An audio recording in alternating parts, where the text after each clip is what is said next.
Whoa, buddy. Put that thing back in its holster. We haven't gone anywhere. I don't understand. Check out the MichaelDukesShow.com for information on how to get access to the podcast. Welcome to the party, pal.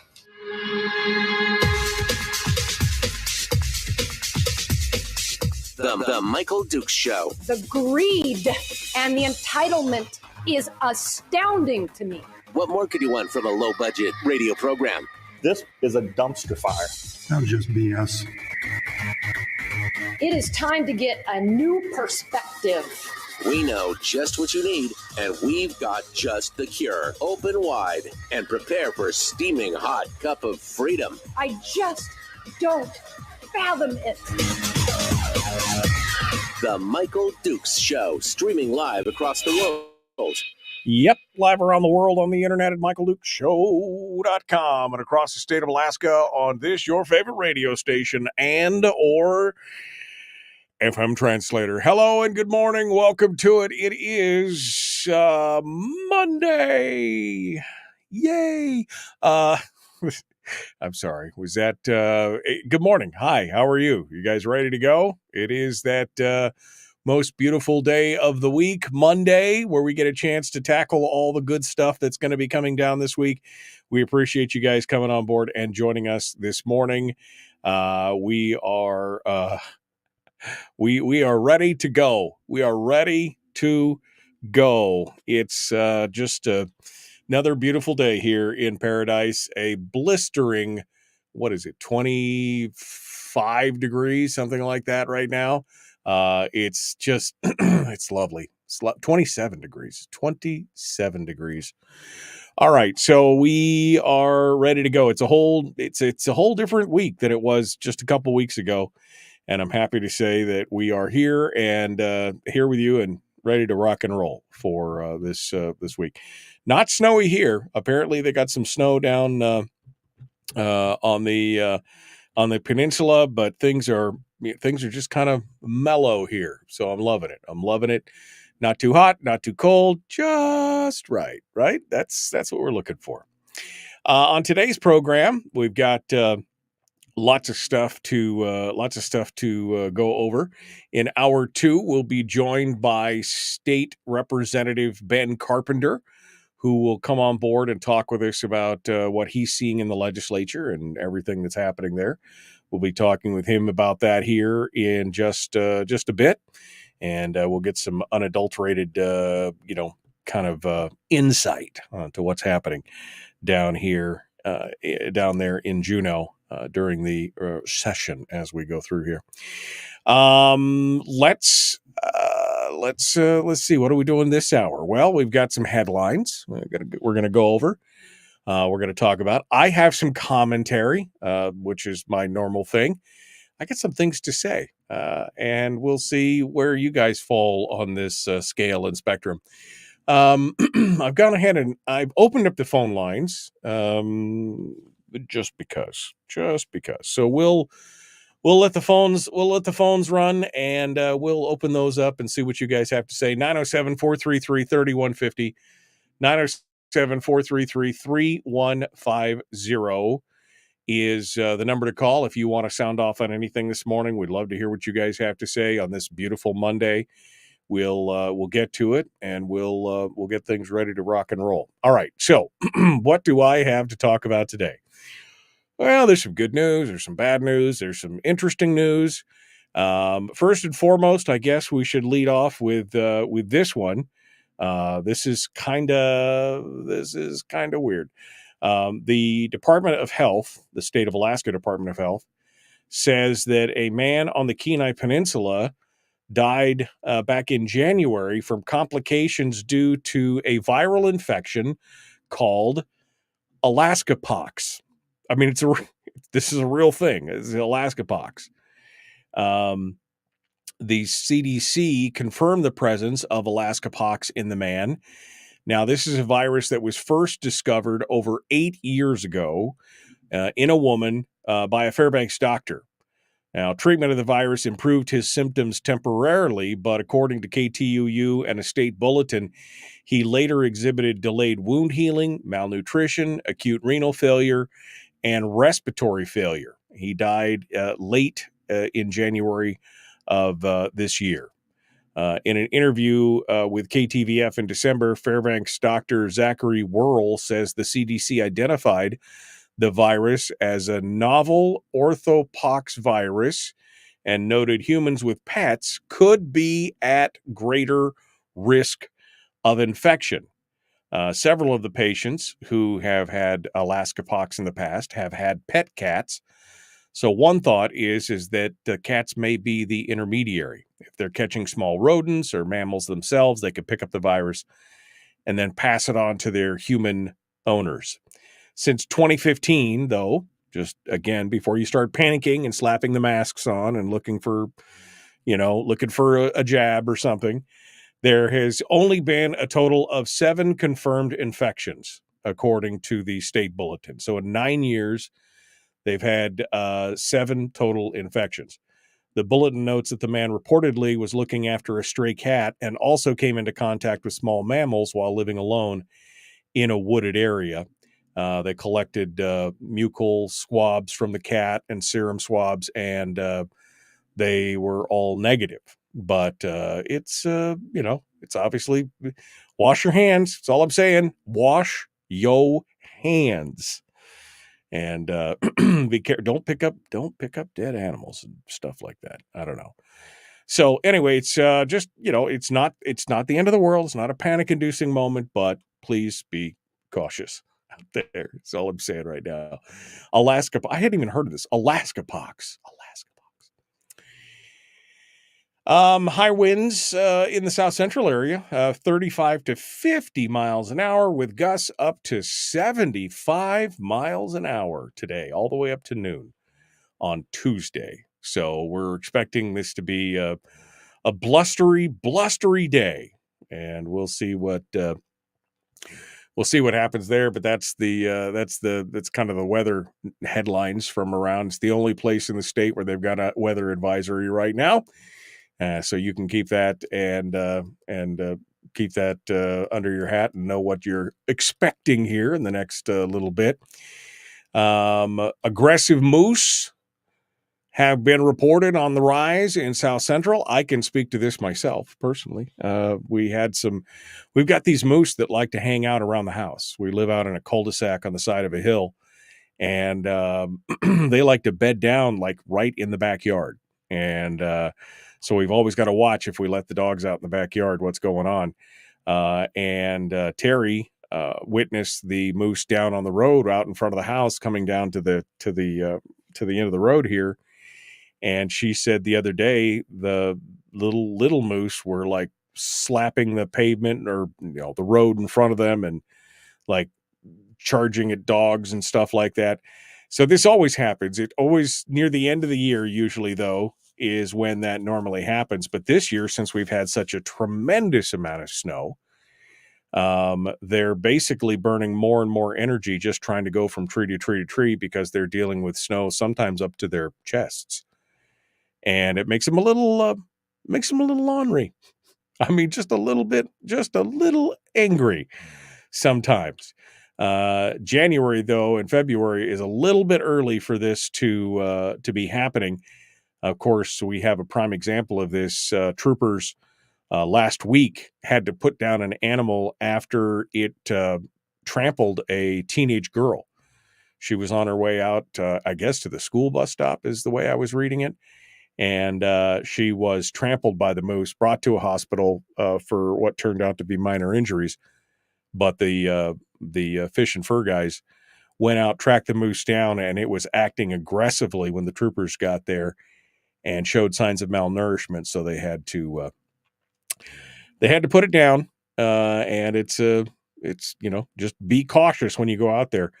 Moose look like they're docile and gentle until they're standing over you and they are clubbing you to death with their enormous feet. And even the baby ones, at 700, 800, 900 pounds can ruin your whole day. Just so be cautious before you just let the dogs out there loose. You may want to you may want to look out to make sure that there's no meese in the area, so to speak. All right. So that's kind of the housekeeping stories for the day. One final one. And I know some of you in the chat room are going to be really upset about this. And I know folks, especially up in the interior, are bummed out about this.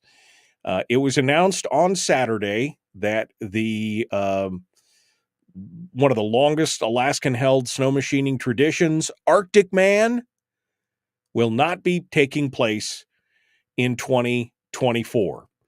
Known as the toughest and most exciting ski and snow machine race in I think the world, Arctic Man is an annual gathering of snow machiners and skiers for a 4-day celebration.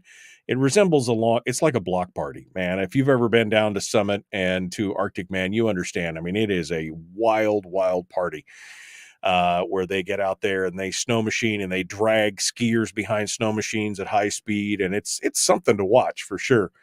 The founder and race director, Howard Thies, announced the cancellation on Saturday. He said they're dealing with permitting issues with the Alaska Department of Natural Resources. For their part, DNR said they offered permitting options and that the event organizers declined. Thies said, "We started in November to get ready for this event. It's a big event, takes a lot of work and preparation to get ready. I said to DNR, I think you would think with your Alaska hat. These are Alaskans using this property. They're not hurting it. They're not bothering it. They're not doing anything wrong here." According to Thies, the delay in agreeing on contract terms and resolving those issues, the length of time that it's taken, has caused the loss of major sponsors and the race to be properly set up in time, which has led to its cancellation. He said the public is not happy about the announcement. Facebook's going crazy. He said DNR really did not do their proper work to make this right. He described what he's dealing with as crazy and insane and said he could not understand why the DNR is asking for more money. He said the DNR has been asking for more money as the event grows, and he's added that since the 4-day event is not for profit, they should not have to pay the DNR to use their land. They have been working with the state on a long-term permitting, I think, instead of a year-to-year. For their part, DNR said on Sunday that the Alaska Department is, they've got to do it. That if Alaskans use the land, they've got to get the permit for it. The Alaska Department of Natural Resources knows how important this is to Alaskans and has issued land permits for Arctic Man since '96. Organizers did not accept the terms of the authorization for a new 2024 permit and chose not to renew their previous permit terms.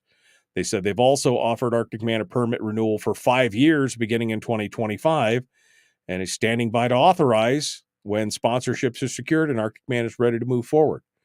The lady there from DNR also said commercial events require a land use permit for DNR for using land they're responsible for, and Arctic Man fees are consistent with similar events. Is there a similar event that takes up something so large? I don't know, but he said the price just keeps going up.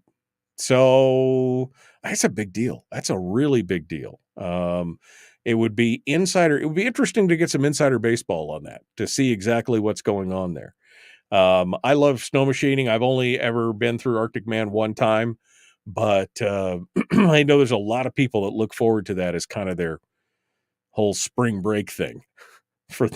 It's the reliever for their cabin fever, you know what I mean, up in the interior. I don't know how many folks from down on the peninsula head up there, but I know that folks from the interior and Anchorage certainly, and Wasilla certainly head up there and head up there and do their thing. But there you go. It's kind of a crazy thing. We'll have to see. Maybe, I don't know if there's time to even save it for this year, even if they got it for free. I don't know if there'd be time enough to save it. We'll have to see what goes on with that. But we'll keep you in the loop. Keep you in the loop on that one. All right. Well, that brings us up to the break. When we come back, edumacation. That's what we're going to talk about. I mean, it seems like that's all we've been talking about for days. But the reason for that, of course, is it's the hot topic in the legislature right now. So we'll be back with more in just a moment. Don't go anywhere. The Michael Duke Show continues. Don't forget, top of the hour, Representative Ben Carpenter will be joining us, and we will see what he has to say. Back with more of The Michael Duke Show. Common sense, liberty-based, free-thinking radio.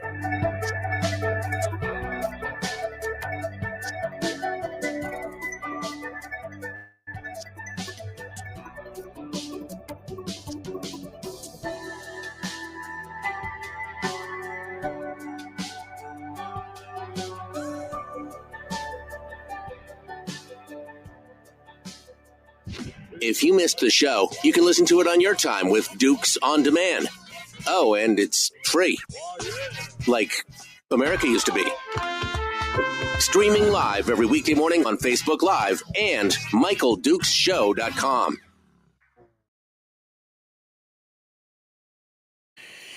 Well, hello.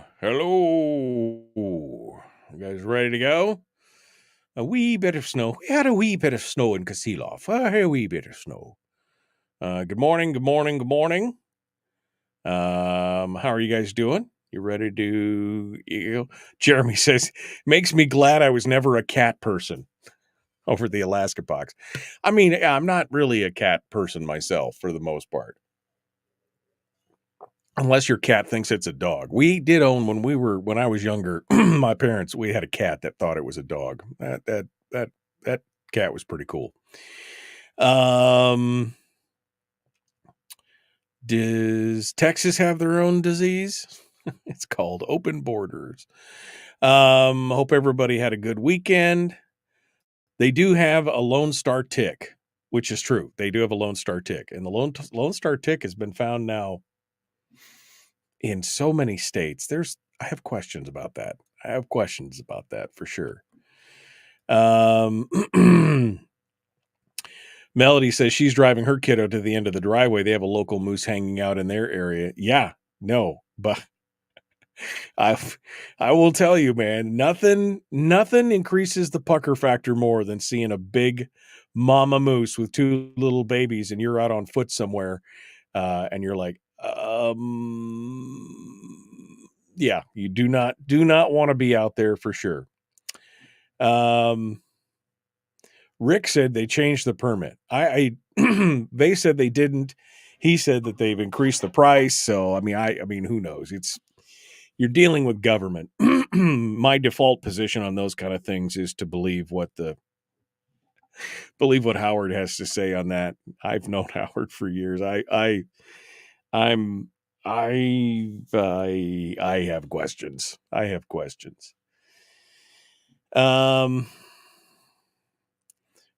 Terry says, what a load of garbage. The land is not used for anything but Arctic man. I mean, exactly.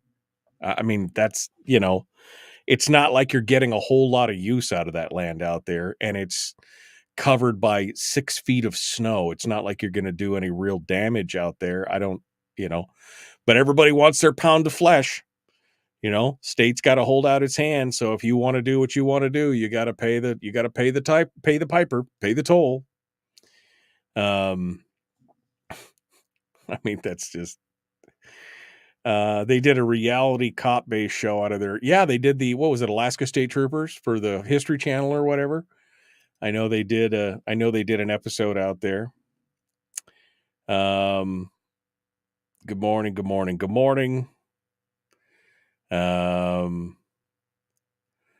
Ben says DNR pricing out private enterprise, an example of how our government isn't focused on economic growth unless it's funding government.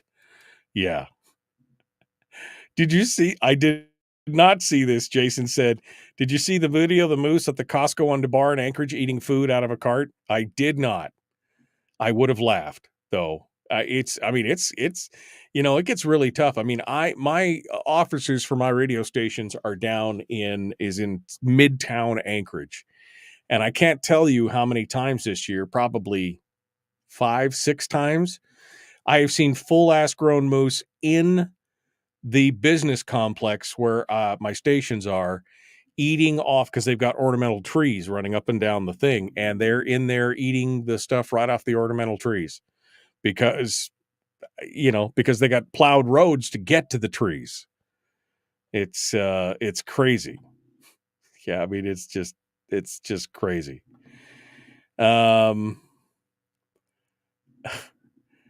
Yeah. All right. Let's see.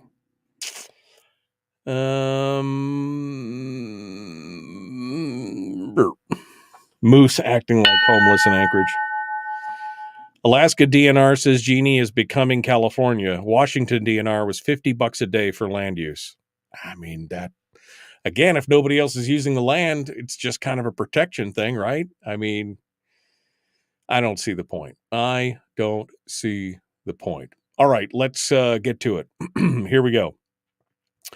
The Michael Duke Show, common sense, liberty-based, free-thinking radio. Like and share. Ooh, man, only a quarter of you have liked the show today. I want to be liked. I need to be liked. Like me. The Michael Duke Show. Not your daddy. Wait, sorry. Not your daddy? Ooh, not your daddy's talk radio. Huh. Whew. I was scared for a second. Thought we were going down. Here's Michael Dukes and the show.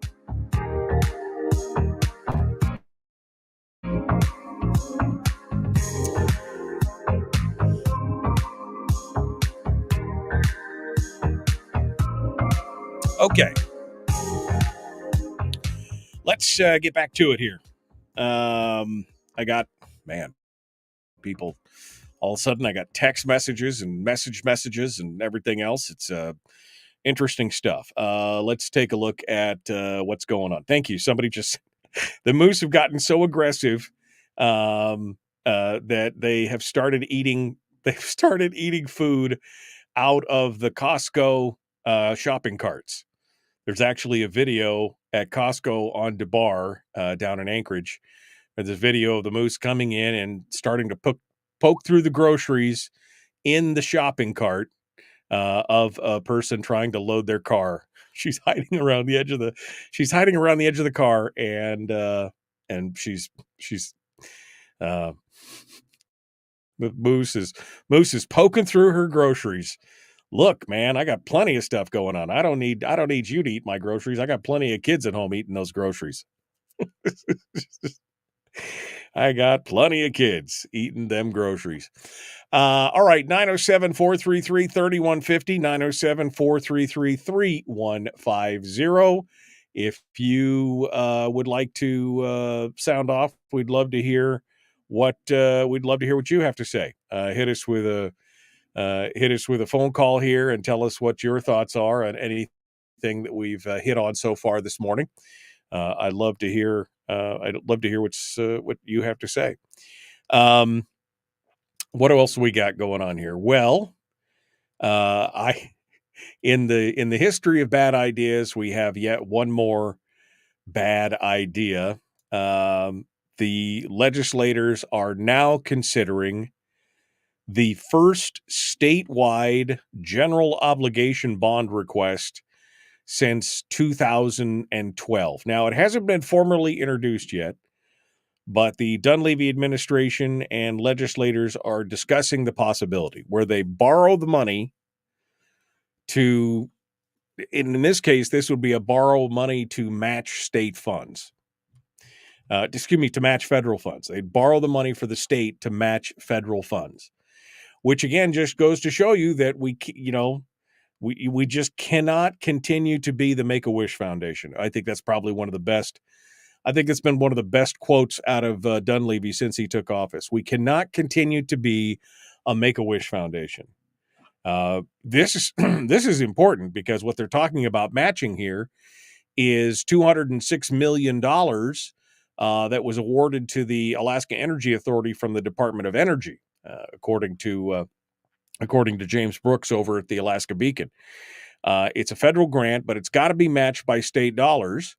The board of AEA voted to spend $20 million in borrowed money on part in the match, but that leaves $180 million or more still left unfunded. So what's the solution? Oh, we need to go out and put a state government obligation, general obligation bond out there, GO bond. General obligation bond. And then we'll see what happened. Now, first things first, as soon as I hear who's in favor of it, that gives me a better I'm not much on borrowing the money to begin with. But as soon as I see that the Senate Majority Leader Kathy Giesel is a big fan, I immediately start asking questions of my, self, like, oof, what would Kathy? I would do the exact opposite of what Kathy Giesel would do. She said, I'm a big fan of the idea of a GO bond. I think it's time to invest in the state, and this transmission grid is critical to our future, so I'm a fan.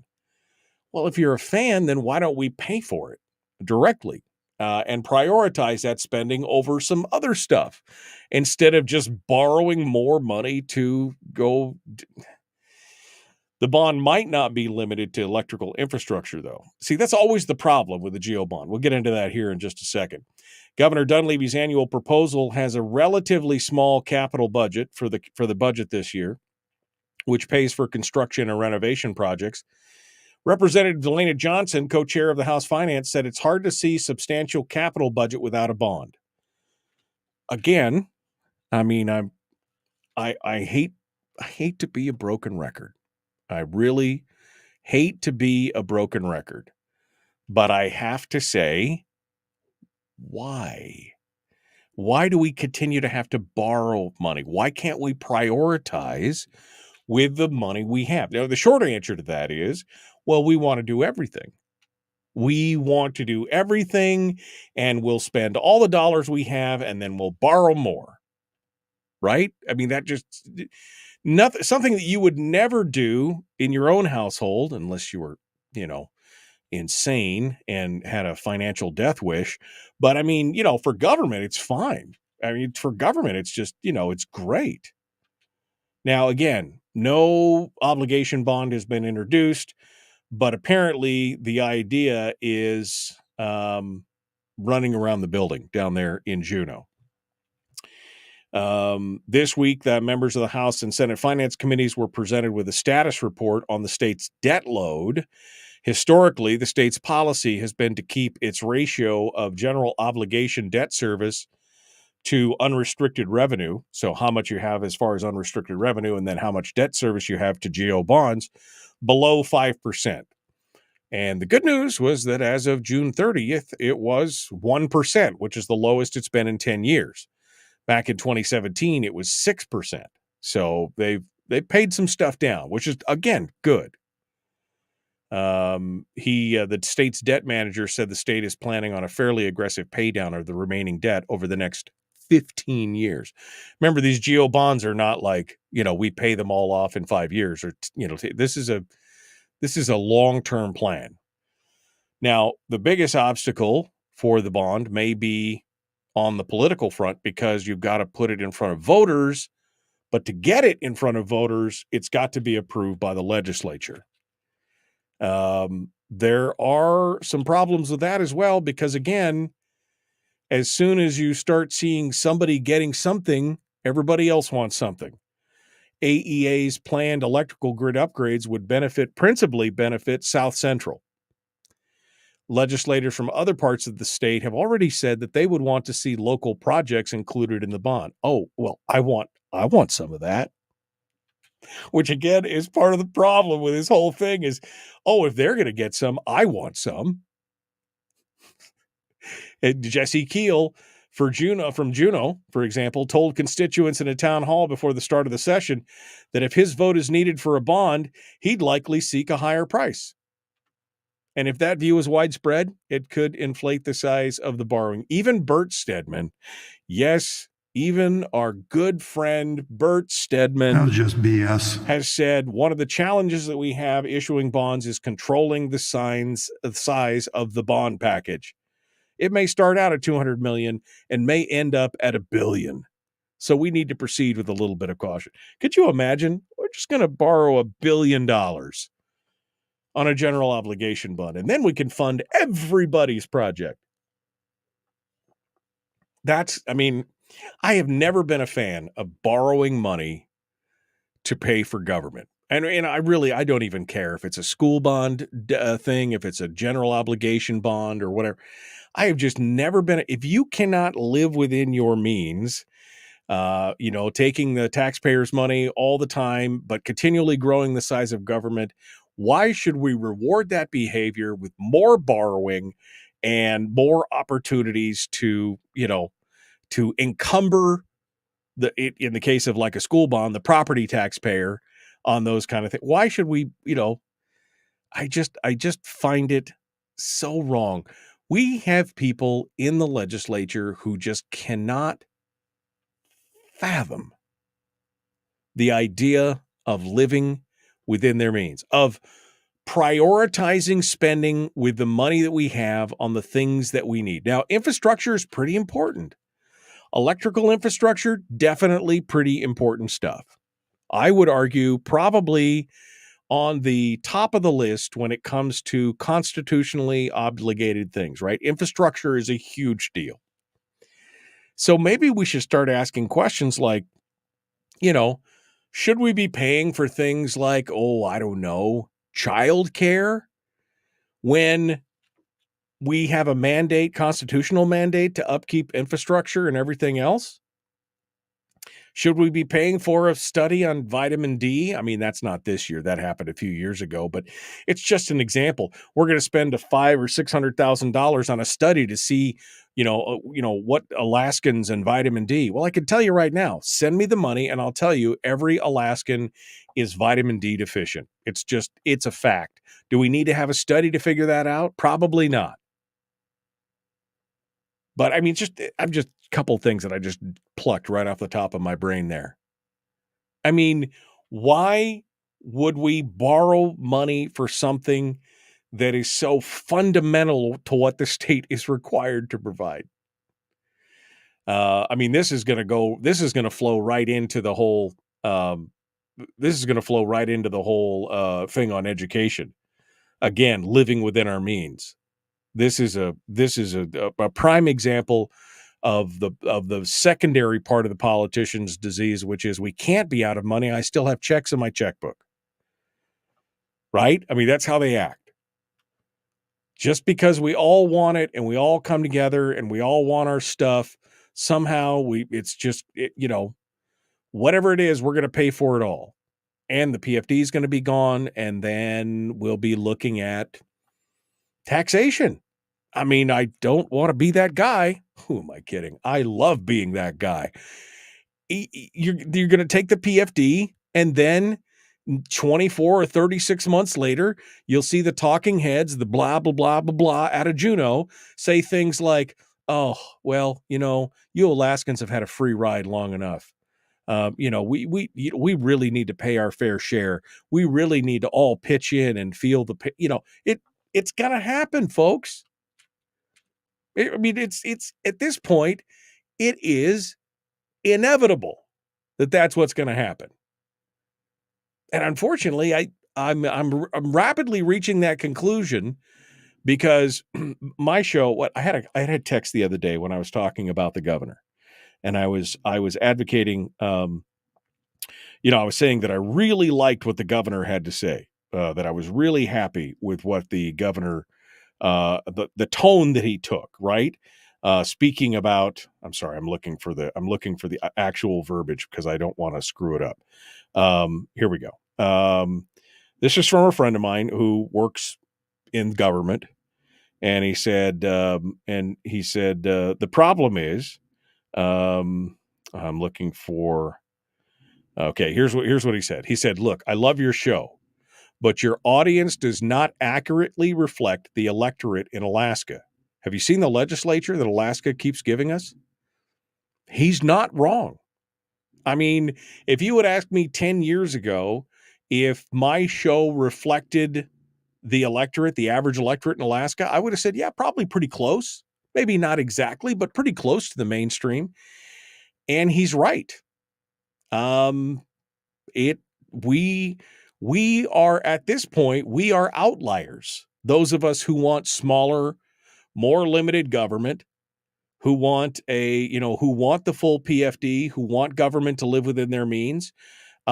We are not the mainstream view. I mean, I don't know if we've reached fringe status yet, but we might be getting close.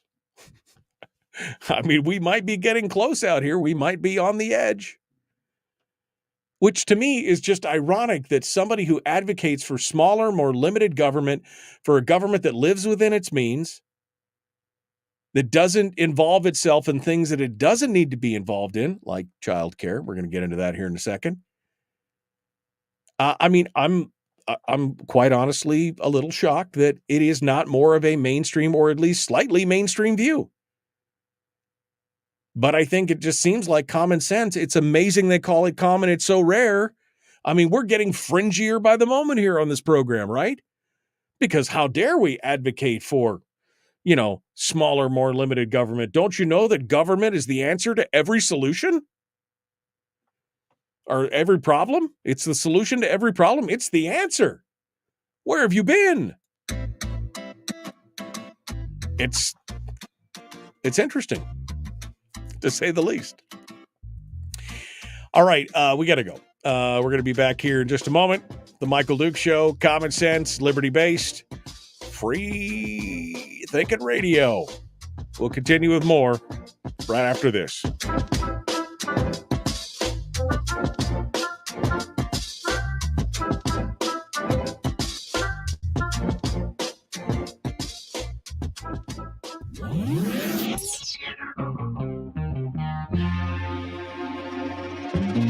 Listened to by more staffers in Juneau than any other show, because their bosses told them to. And after what they just heard, oh man, they're going to be pissed. You're a bad, bad man. The Michael Duke Show.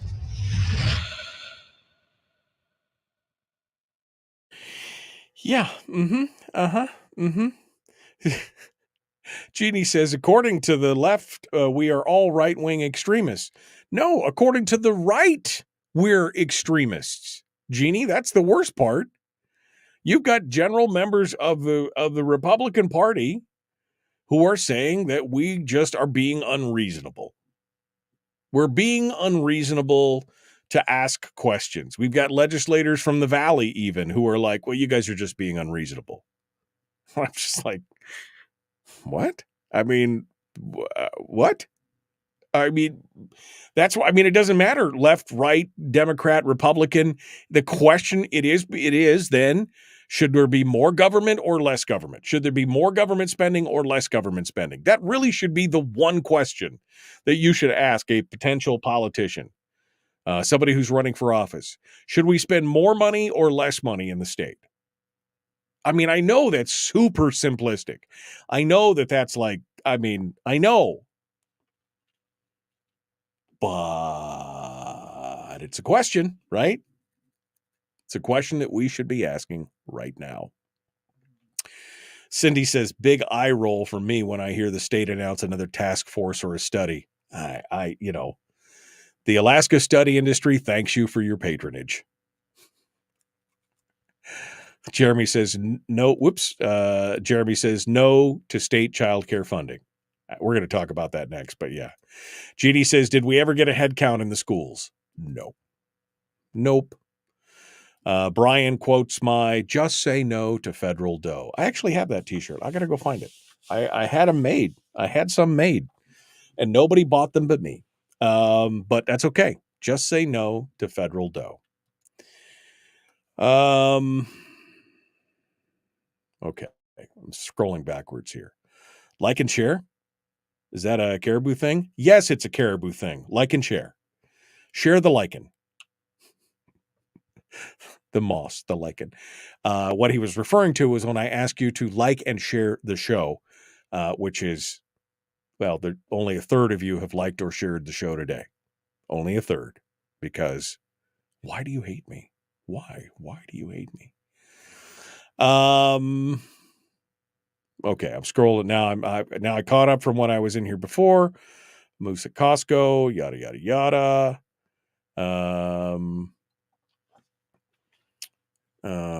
Federal funds are a trap. Run away, says Brian. There's always a hook, right? There's always a hook. But you may be able to see it, maybe not be able to see it, but there's always a hook in there somewhere. Let's see. Follow the money. The FNSB, says Bonnie, wants to get rid of the tax cap here in Fairbanks. Yes, government needs more money. Yes, yes. Exactly. It's just another example.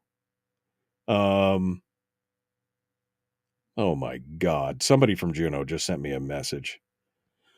We're getting word that part of the push for the GO bond is because some Anchorage legislators want to use it to replace Mulcahy Stadium. For the love of God. A stadium, another stadium that needs to be paid for with public funds that doesn't benefit the public. I mean, you go to the Reason Foundation, and they have actually done study after study to show that small and large stadiums in many cities where the government cronies all get up and say, this will be a great benefit to the community, and just think of all the economic development. And it shows that zero. In fact, it costs the communities every time. Especially with these big sports teams, these big name sports teams, where they have a stadium built for them, and then it's, dude, I'm totally no. Good morning.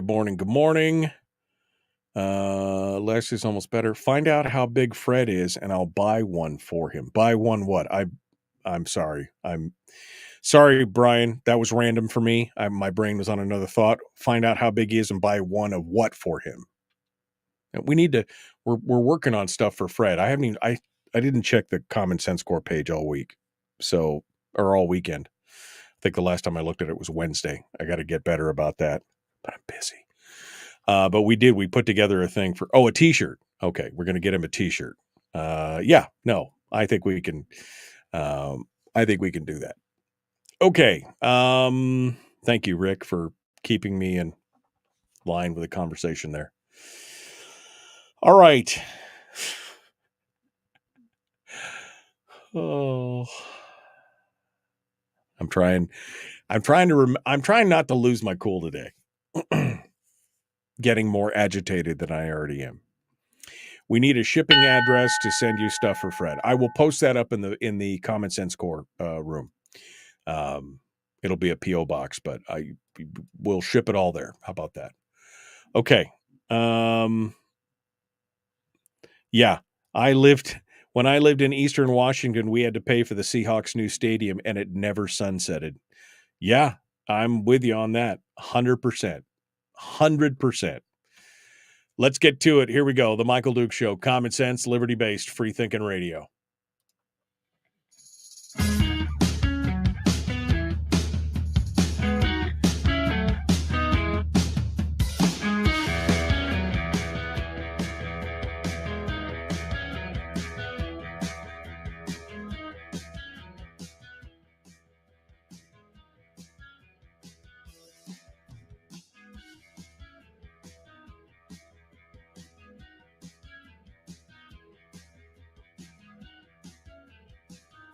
Okay. Let's get into it here. One final segment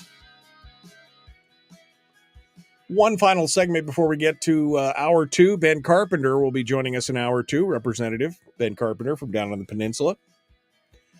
And he'll give us his take on all the things that we're talking about right now. You want to know one thing that we could spend money on or not spend money on, and therefore it would be one way to chip away at that general obligation bond idea, which I was in the break. Did I tell that in the break? Or was I I can't remember. Anyway, just in case I said it during the break instead of while we were live on the air here, I got a text message from somebody in Juneau who said, getting the word down here that part of the push for the general obligation bond is because some Anchorage legislators want to use it to replace Mulcahy Stadium in Anchorage. For the love of God, you people. Seriously. We need to replace a stadium. And again, I've got a whole thing about stadiums, and the Reason Foundation has done a big study on this across the nation for large and medium-sized stadiums about how they're always sold to the public, usually with debt and obligation bonds, about how to be a great economic booster to the community. And the study shows exhaustively that it doesn't cause economic development, that it doesn't pay back to the community. In fact, in the long run, it ends up costing the community, and they end up paying for it all. And the beneficiaries, well, especially for the big ones with a major sports team attached to it, is the sports team itself. But, just, I mean, if that's why they want to do an obligation bond is for Mulcahy Stadium, for one, am not a fan. But if you want to find a way to save some money for your capital budget GO bond that you're talking about floating, I say that you could save yourself $5.6 million by not expanding childcare. Now, I like Representative Julie Colomb. I like her a lot. But this is something that, and I'm going to try and get her on the program to talk about it, but this is something that I just cannot wrap my brain around. She is the primary sponsor of this bill. It's House Bill 89, and she introduced it last year as a way to give corporations child tax credits and to subsidize child care costs, or the tuition. They call it tuition for each of the kids that are enrolled in, to basically pay for more children. Now, she's got a handful of Democrats that have jumped on her with this. One of the co-sponsors is Zach Fields. The child care bill would expand the income threshold for families that can receive subsidies for tuition costs. The State Department of Health estimates that an additional 18,000 children under the age of 12 would meet the new criteria for financial assistance.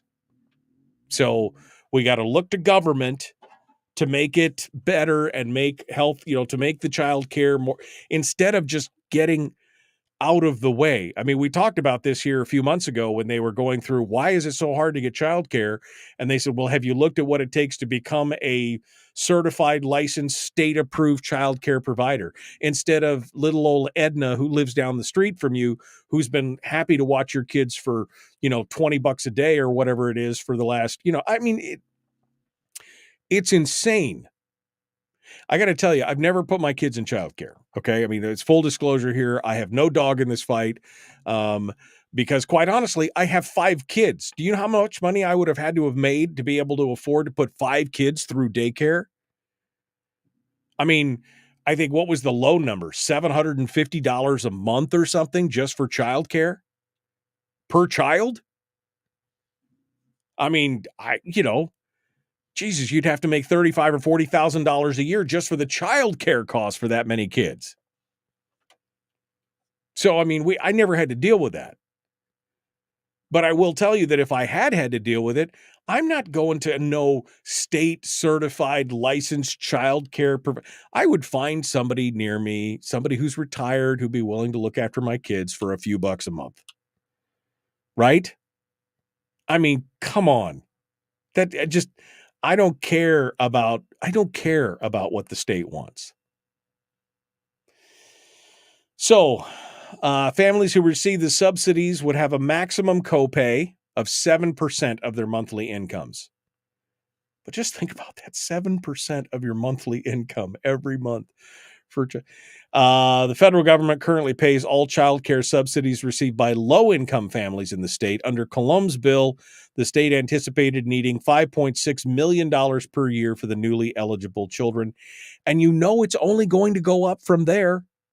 It's only going to increase from there.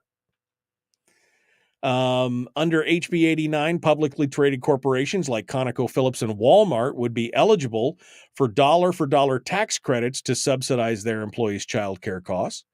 They would also get tax credits to establish their own child care centers or to make donations to existing providers. I mean, there have been plenty of companies that have created their own in-house child care, and they did it as a benefit to make sure that their workforce was able to come to work. It was a benefit to them in the long run. More productivity, better productivity, knowing that the parents didn't have to worry about, whether their kid was sick or couldn't be taken care of or anything else. It's a benefit. If you want to offer them a tax credit for making their own child care, I guess that's, I guess I don't have anything necessarily bad to say about that, because I, for one, am all for as many tax credits as you can get personally. But dang, Republican state legislators across the nation have increasingly supported state assistance for child care as an economic issue, which again just shows me once more how they can decry the spending when it's the Democrats, but when it's one of their things that they think is great, they're all for it. I can hear somebody already saying, why do you hate the children, Dukes? Why do you hate the children? I don't hate the children. Stop looking to government for fixing your problems. Well, but you just don't understand. I do understand. I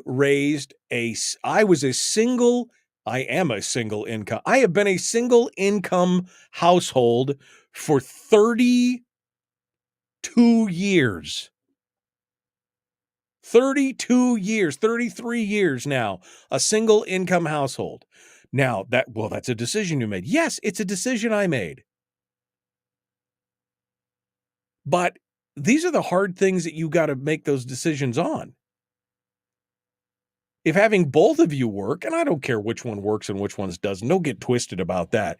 Well, you're just saying that the man should work. I'm not saying if he wants to stay at home and take care of the kids and do all that, and she makes a better income, go for it, man.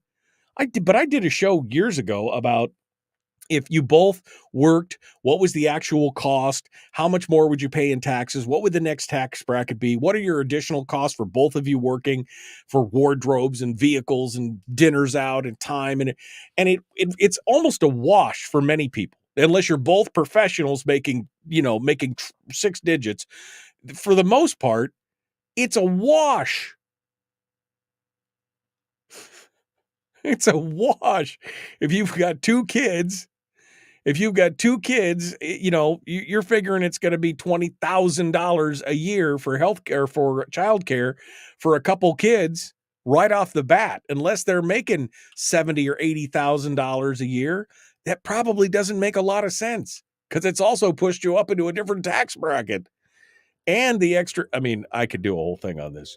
But again, why? Last year, legislators approved a $7.5 million temporary salary boost for child care workers. I'm sure that there was no strings attached to that. I'm sure that there was no hooks in any of that. Again, I really like Julie Colon, but I have questions about this. Maybe we can get her to come on and talk about it with us. Maybe she can change my mind. I don't know. All right, we got to go. Hour 2 is dead ahead. Representative Ben Carpenter will be joining us. The Michael Duke Show, Common Sense Radio.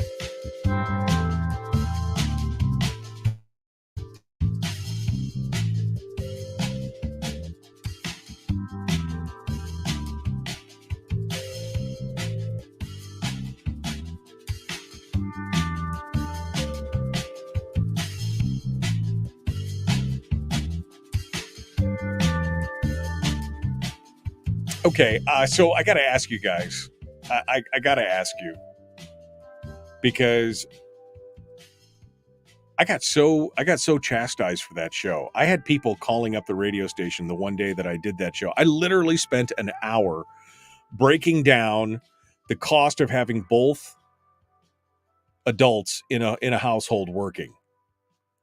And the radio station got some calls and stuff like that. And one gal called and was just screeching that how dare I demean women and their place in the workforce and everything, which I never did. Because like I said, I don't care which one of you, you have to weigh it out. But I spent an hour going over, with numbers and facts and here's where the tax bracket would be. And here's how much it costs for childcare. And here's how much it costs for the extra, for the extra grooming and the haircuts and the, lunches out and the wardrobe and the extra wear and tear on the vehicle. And I just went through it and I was like, you have to make at $40,000 or $50,000, you're basically barely breaking even with two people working. And, if you're both making similar salaries. And I just said, why don't more people just, decide for one of you to stay home? And wouldn't that be better for your children? And wouldn't that be better? oh my God, I took so much hate over that for a couple weeks. It was crazy, but I was flabbergasted. People tell me that their children are the most important thing in the world. And they'll take them to soccer practice and hockey practice and lacrosse practice and underwater basket weaving practice. But the second you talk about maybe one of you should stay home and, take care of them on a daily basis, and they're like, how dare you? Well, I thought your kids were, the most important thing in the world to you. So you guys have to tell me if I'm wrong on that. But I feel pretty strongly about that. I feel pretty strongly that it makes sense for one of you, especially when they're young. Maybe when they're into their teens, that's not a big deal because you don't have to have the child care anymore. But when they're young, up until probably late middle school, that makes sense to me. But you guys will have to tell me if I'm wrong. Maybe I'm just old fashioned on this, and it doesn't make any sense. Okay. I see that Representative Ben is in and out of the frame down there. He's getting things ready. I see he's in the green room, so we'll check in with him here in just a second. Jeremy says, we never used to have all these single moms back in the day, but maybe the state is responsible to some extent for locking dads up for stupid stuff. Well, I think that there's a problem with, first of all, there's a problem with the nuclear family, right? That's already a problem. So you do have a lot of single moms. And of course, I wasn't addressing single moms. I was addressing families that had two people. Okay. So, let me just first and foremost, the single moms were not in that equation at all. That wasn't even an option because I was talking about married couples. So, that was it. But you're right. Maybe if we stopped subsidizing and make people responsible for some of their own stuff, maybe they'd find better solutions. MD, you do have old-fashioned values. I do have old-fashioned values, and I'm not ashamed of it. I'm the trad dad, traditional dad. That's me. All right. Let's go over here real quick and we will check in with Ben to see what is going on over there. Good morning, sir. How are you doing? Good morning, Michael. Can you hear me okay? I can hear you okay. You sound good. All right. You're all ready? We're ready to get going and we're ready. Okay. All right. Is there any specific bill that you want to talk about? I just want to make sure that I have things I want to talk about, but I don't want to lose. If there's anything that you want to specifically focus on, I want to make sure I ask it during the show. Well, I think we're making progress towards at least one component of the fiscal plan. I think we'll see a vote on HJR 7 here pretty soon. Okay, good. Well, we'll make sure to ask about that then during the discussion this morning, and we'll be back to it. So, all right, well, hold the line for me, Ben, and I will be back to you here in just a hot minute. Okay. Sure. All right. I'm going to put him back in the green room and we're going to continue on here. All right. Jeannie says it's better for the kids if mom stays home, period. I would agree with that. But again, I've known guys who have stayed at home while she went out because she was a professional, a lawyer or whatever. And she was the breadwinner and he took care of stuff and maybe he worked from home a little bit, but that's fine. I don't care. I personally couldn't do that. That's just, again, because I have old-fashioned values. I personally couldn't do that, but it's none of my business. If somebody else wants to do that, great, good for them. I'm just saying for the benefit of your household, you should probably do that math one day. Just sit down with a yellow sheet and, how much do you make? How much do I make? Let's break down the costs.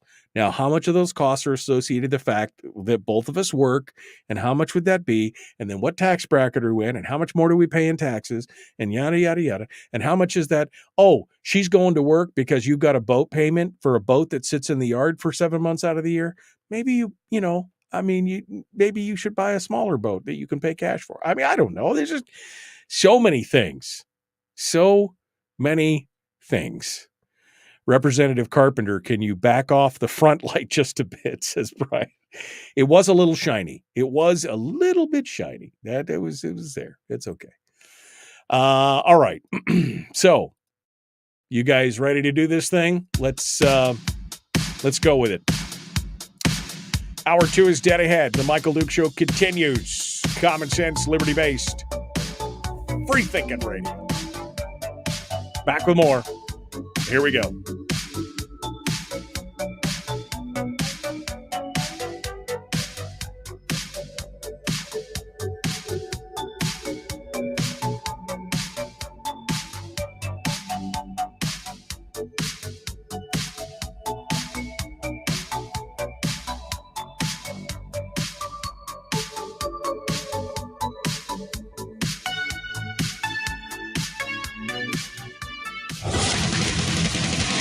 Whoa, buddy. Put that thing back in its holster. We haven't gone anywhere. I don't understand. Check out the MichaelDukesShow.com for information on how to get access to the podcast. Welcome to the party, pal.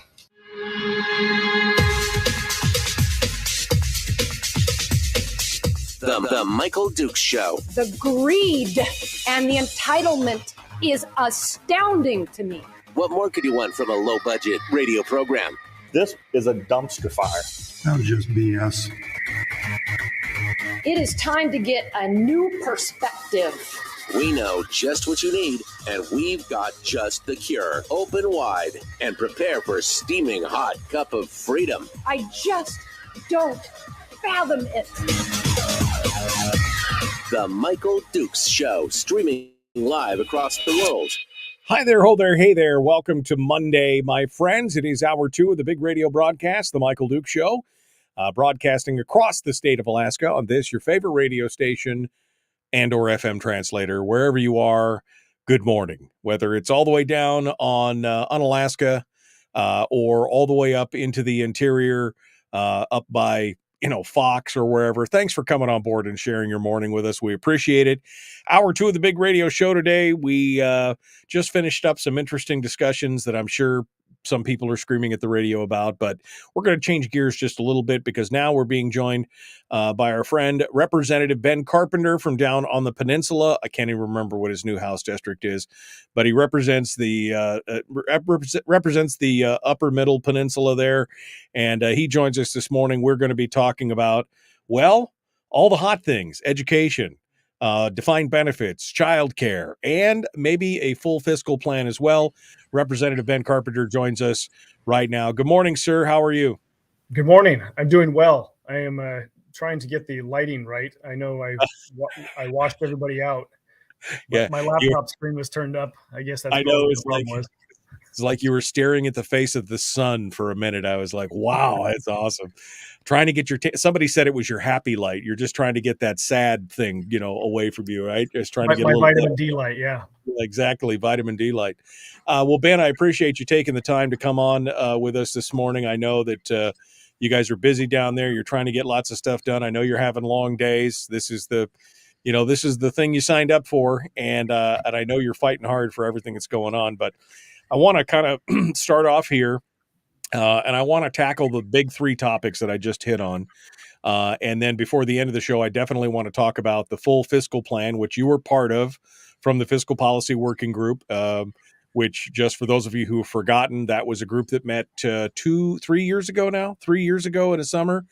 It was a bipartisan group, had like people who were on the, if you want to talk about extremes, people who were very, very conservative and people who were very, very liberal, but they all came together, they kumbaya'd, and at the end, they had a unanimous decision on a fiscal plan for the state of Alaska that had 8 or 9 separate points, but they all said it has to be done together. It cannot be done. It has to be holistic.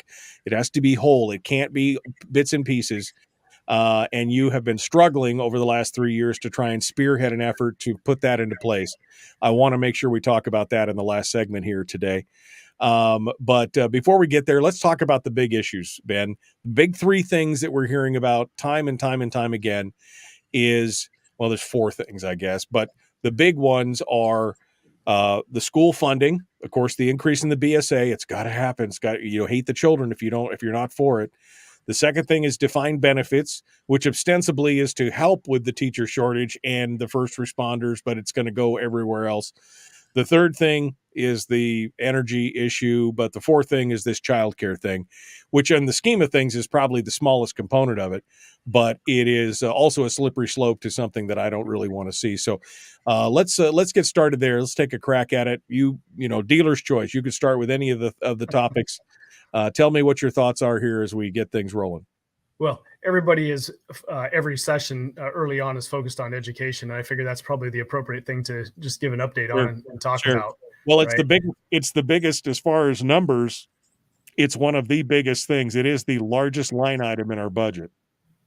Yeah, and it's one of those things that we have to get right if we want to see economic growth that is tied to people coming into Alaska instead of leaving Alaska. I mean, we have to be leading the nation in education, not at the bottom.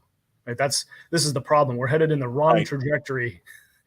We're rank last in education results, but rank first in the cost of education. Exactly. I mean, that's always been my problem here is, look, we're in the top 2 or 3 as far as expenditures per pupil. We're up there right at the very top, and yet we scrape the bottom 49th, 48th, 49th, 50th as far as scholastic achievement. That something's not right. Yep. And I just think that we've got a management problem. We've got the wrong policies. And if you look at what's happening with student populations in the state, statewide, the student population is maybe down 1%, right? It's not a significant number of students that have left the state, no longer participating in the education system. What is happening is a significant shift of student populations out of particular school districts to other competitive education solutions. And this is what parents are doing to provide the best education that they can to their kids. So we're seeing the natural progression of the market economy, if you will, that says parents and consumers are going to go where they get the best value, and it's not to our brick and mortar school systems who are slow to change and are part of the problem, frankly. Just don't want to recognize that they have a problem that they need to deal with. This is the COVID effect, right? I mean, this is really the COVID effect, where people discovered it wasn't as hard as they've been told. That to take care of your own child's education, whether that's in a learning pod or a charter school or homeschooling or independent learning, whatever it is, that all of a sudden they discovered this wasn't nearly as hard as they'd been told. Yeah, I think it just highlights that the thing that we bought into that says education can only happen in a public school is not correct. And so now people are starting to think and ask questions and wonder why we have bad results. Well, I've talked to teachers, and I think I have a very good understanding of what's going on in the classroom that is degrading the quality of education. It's what parents are averse to and why they're taking their kids out of the school. And it's policies in the school. It's curriculum choices in the school, and it's teachers that don't have the ability, the backing of the administration in some cases to maintain discipline inside the classrooms. And with that discipline comes with a verbal and physical threat of violence within classrooms. And so parents are like, you know what, this is just too big a risk. We're going to go somewhere else for our education. And if the school districts are not going to address this issue, we're never going to see an increase in student populations back into our brick and mortar schools, and we're not going to see an increase in quality. So what I did with HB 165 was say, hey, look, we've got some challenges with school districts actually being able to desire or make it easy for parents to charter a school. That way the parents would have the say, they would have control of hiring a principal, of the budget of the school. They would have control of the curriculum. They would have control of the policies of the school, and those things would be up to the parents. That's the only way that you're going to change the outcomes of the school, is to change those things, those policies that lead to better education results. And for some reason, our school boards are unable or unwilling to do that. And I think that it's a case where the education union and the administration are just so hell-bent on keeping control of power that they are losing sight and have lost sight of what is actually the truth of education. And that's it's a parent's responsibility first. Right. We lend our kids to the school. The school helps us as parents educate our kids, but we have the ultimate responsibility and ultimate authority. And if you kick the parents out of the classroom and say you don't have responsibility, you don't have control, then that's where we're at. We're at a point where some parents wash their hands of the ability or responsibility to educate their kids, and their influence is not felt in the classroom. And I think that's the ultimate crux of the problem. Well, and the charter school issue is interesting because, I mean, first of all, we know charter schools work. We know that statistically across the nation that charter schools do better than standard brick and mortar type schools, even though in many cases they're funded by the same mechanisms. And we know that they're popular based on the fact that there are waiting lists a mile long for most of these charter schools. Yet the problem here in Alaska is the decision to start a new charter school rests specifically in the group that is part of the power structure of the standard education industry. The school boards and the local areas. Now, I know one of the arguments has been to play devil's advocate here. Well, you're taking away local control because the local school district has to pay for this charter school. And now you're saying parents can just go to the state, get a charter school done, and you're taking money out of our mouths. You're taking money away from other kids who deserve it more or who play by the rule or whatever the thing is that they're saying. What's your argument there? Yeah, that's just a complete mischaracterization of what's actually happening. Yes, in HB 165 and in the language that's in Senate Bill 140, including an education funding increase, all it does is authorize the state to charter the school, but the school would then be managed down at the local level, down at the school district level. And if you think about this in terms of who actually makes control, or there I go getting bright again. I don't know what I did. The school, charter school board of directors, if you will, policy committee of those parents that are now making the decisions. That's as local as you can get. That's the parents in the community that are running the school and making decisions for that school. It's more local than the school board is. So it is a fallacy. It's wrong to suggest that the state is going to be controlling the charter schools, because it is actually up to the parents who are going to make up the board, the controlling interest, if you will, the leadership of the school. Right. I think, again, this shows just exactly where the problem lies. The problem lies in the fact that you're taking money away from the people who are in control of it now, and they don't like to lose control. I think that's really what the bottom line about this is that it's about control. Because, again, if these schools were not doing well, if they were not liked by parents, they wouldn't have 1,000 students on a waiting list or whatever to get into them. As Rob points out, he says they also know that statistics show that expanded access to charter schools raises the performance of regular neighborhood schools as well. What? Competition breeds efficiency? Competition breeds excellence? I mean, yes, that's what we've said for years. But the education industry has said, oh, no, you can't do that because it's got to be a zero-sum game. If you're taking away from one, if you're giving to one, you're taking away from another instead of raising everybody up. That's what competition does. It gives the opportunity to raise everyone up. Well, I think there's another thing here too that's not financial, and it's a little bit more nuanced. If we recognize that some of the problems that we're having in our classrooms are cultural based, meaning family life is pretty poor, decisions that parents are making are poor, and that's part of the problem. Well, the government's not able to address that directly, but indirectly through policies such as creating a board of directors for your schools that include the parents of that community. Then conversations can happen over time, this year, next year, a decade later. You're having a conversation that says, hey, the outcome of the school is parents' responsibility. We're the ones that own the school. It's our policies.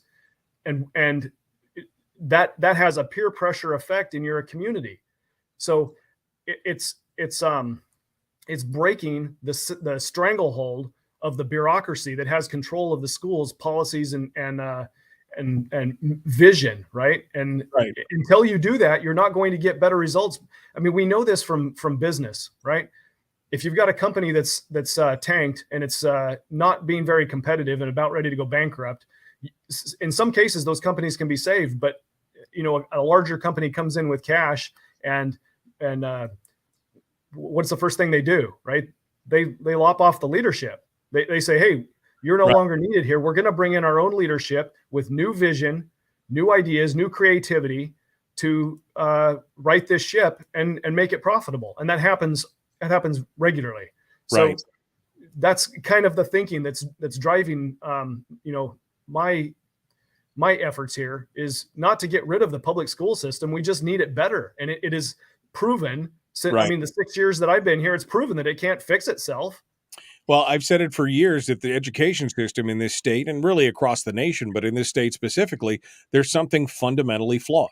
And until we admit that there's a problem, we can never address it. Until we can admit that there's a problem with education that doesn't just revolve around the amount of revenue that they have, that's going to be that's part of the issue that we have right here. Ben Carpenter is our guest. We're going to continue, representative for down on the peninsula. We're going to continue with him here in just a minute. The Michael Duke Show, common sense, liberty-based, free thinking radio. Don't forget, you can always join us on Facebook if you'd like to be part of the show in between. Facebook.com/Michael Duke Show /live if you want to join in there. We'll return with more in just a moment.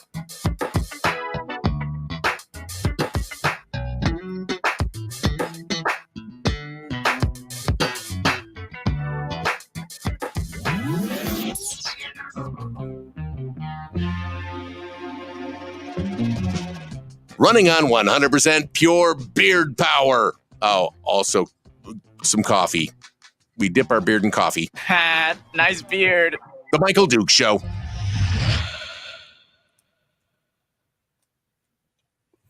We're in the break right now.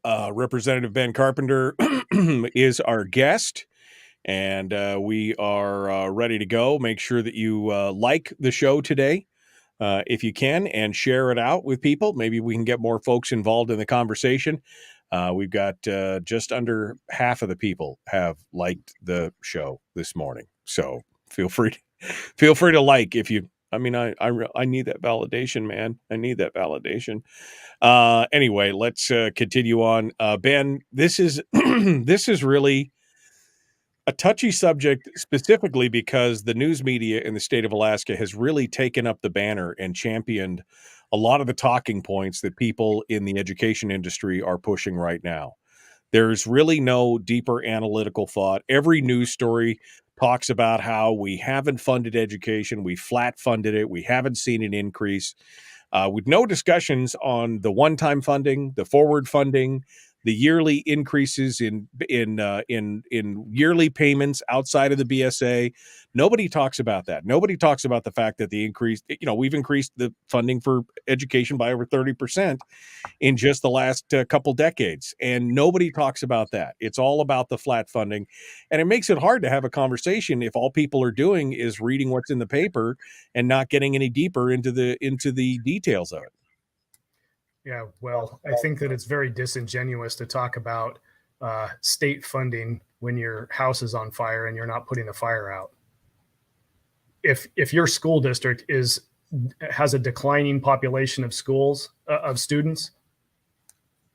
you have a problem because the state's overall population of students is not declining significantly. So this is not a state problem as much as it is a local problem. If you've got a population of students and parents that are leaving the school district, you need to stop that. You need to become more competitive and give a reason for those parents to come back to the school. Right. Then you're funding through the average daily membership, and the formula that we have with the base student allocation goes up, and you don't have as big a problem financially. Makes it harder too, because like, for example, the fall student counts, they were supposed to be out. We still haven't seen them especially from South Central. The numbers are just not available. How are you supposed to make good decisions if you can't get the actual number and statistics? And I guess my secondary follow-up question to that is, based on my suspicious mind, is, are they hiding those numbers until after some kind of consensus has been reached because they're lower than expected? I mean, why all the secrecy? I mean, why is Indeed stamping their foot and saying, where are your student count numbers? I think these are valid questions to ask. Well, I think they're valid questions. Keeping the drama as low as possible is always good to better outcomes. So I don't know, honestly, why there's a delay in receiving information. I'm not going to speculate or suggest that it's nefarious. Maybe it's just they need more time. I don't know. But it's a legitimate conversation, right? If you're continue to have a student enrollment decline, then at some point in time, somebody has got to ask the question, why are parents leaving the school district? Why are they leaving? What is the policies? What are the reasons that they're leaving the school district? Do you see a corresponding decline in the population of that area overall? Right. I don't think that that's the case down in the Kenai Peninsula. Yeah, no. And I think, how much of it is it, like you said, a cultural shift where instead of focusing on, the 3 R's, we're focusing on, diversity, cultural inclusion, social justice. all the ESG and DIE stuff. What? Yeah, Michael, I had a conversation with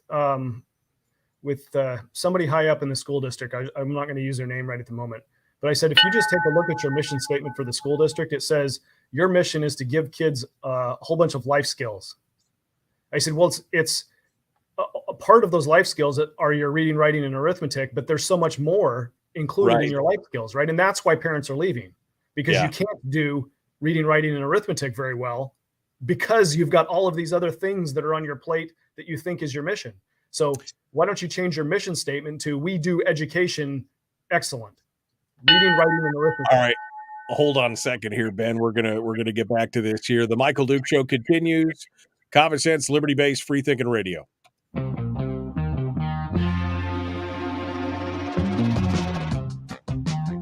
The Michael Duke Show. Seriously humorous with a pinch of intellect. Sorry. That is humorous. Here's Michael Dukes. A pinch could be subjective. There's some intellect in there somewhere.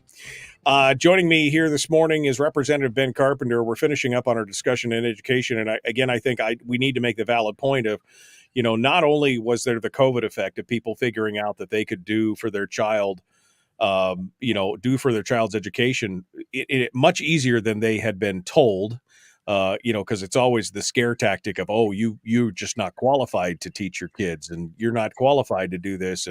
And they found out it wasn't nearly as hard. And on top of the fact that you add all this, cultural and social justice stuff and the ESG and DEI stuff and everything. And people start asking questions like, well, we got 1 in 4 that won't graduate. And those that do graduate, something like 60% of them could barely read at a grade school level. If we're developing this faulty product, something needs to change. And that's why I think parents are taking an active look at it. But those who are in the education industry who are pushing all these cultural points instead of just basically teaching kids how to learn and with the reading and writing and arithmetic, that's a huge part of the problem. Yeah, I agree. It all stems with getting more parental control and involvement in the education system, right? We don't need to continue funding a system that's failing. We need to fix a system that is producing good results. Yeah. Let's quickly talk before we move on to defined benefits. Let's quickly talk about the state of SB 140, which is the Senate bill that came over. It was strictly an internet bill for schools, trying to increase the internet speeds in the various rural communities. It's since had a lot of things added to it, and it seems to have, from the outside looking in, it seems to have stalled in the House. What's happening there, and what do we need? How is that going to move? What's happening there? Yeah, the bill is currently in our Rules Committee, and I don't know that it's fair to say that it stalls in the House, because the solution is going to be one that both the other body, the Senate, and the governor agree to. And those conversations are going on right now before that bill gets moved out. And I understand that the sticking point is on the dollar figure, and the sticking point is on the control, the education controls that we're trying to put in to improve our accountability, right? The increase in funding for correspondence schools and for the state to be able to charter a school. Those are things that are sticking points for the status quo. Right. I told the educators when I spoke to them, I said, look, I really just kind of disregard the rhetoric.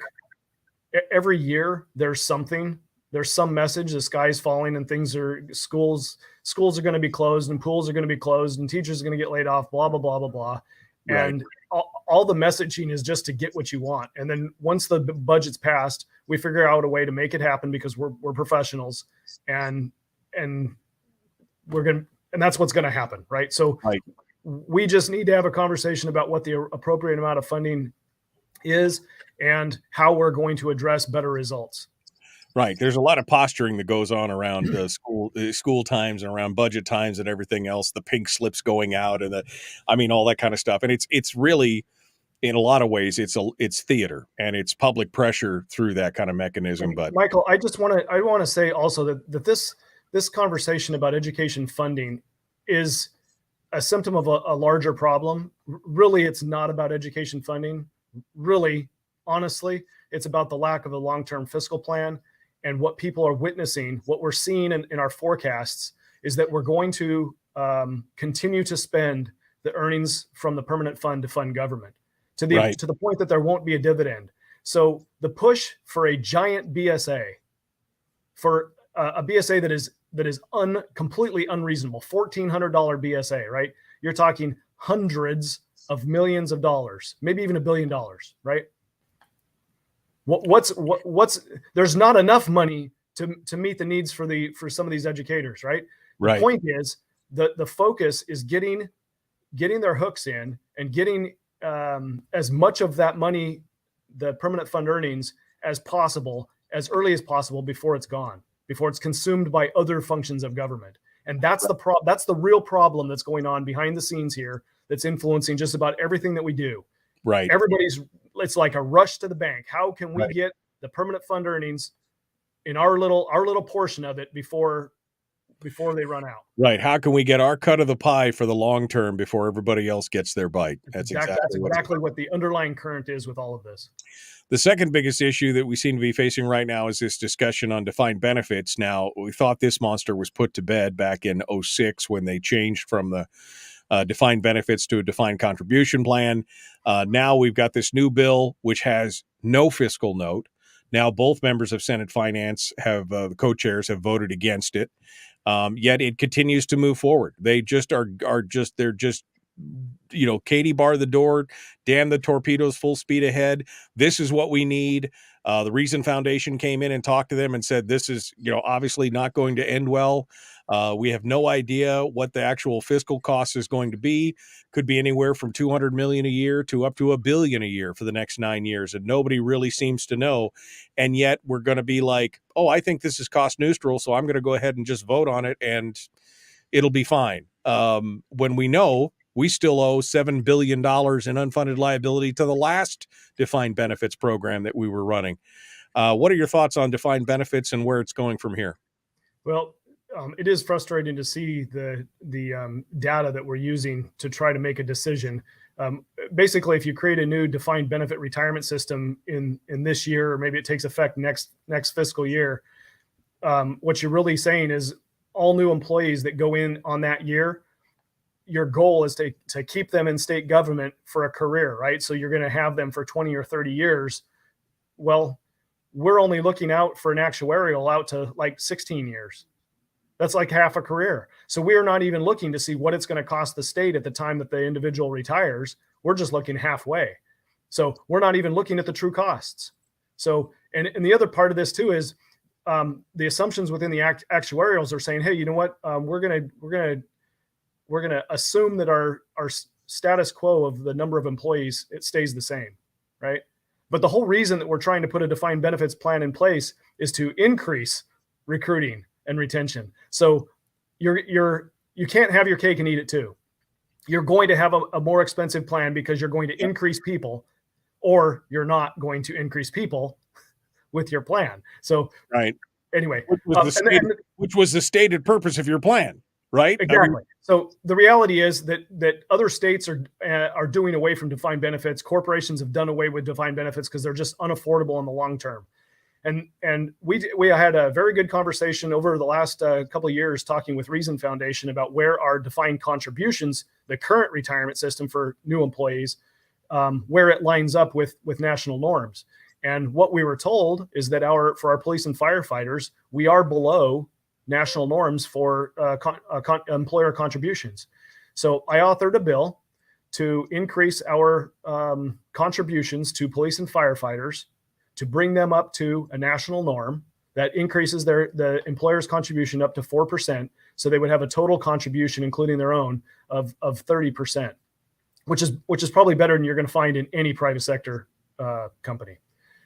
That bill also includes authorization for teachers to go to their employer and say, hey, I would like to participate in the SBS program, the Supplemental Benefit System program for the state, which is akin to a Social Security system, only it's better because it's portable and you can take it with you, Right. and have some control over investments.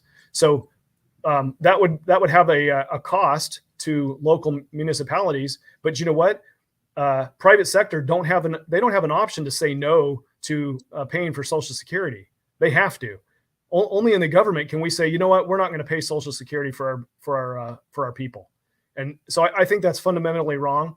I don't want to force somebody to go to Social Security because I don't even know whether we'll have Social Security when I retire. Yeah.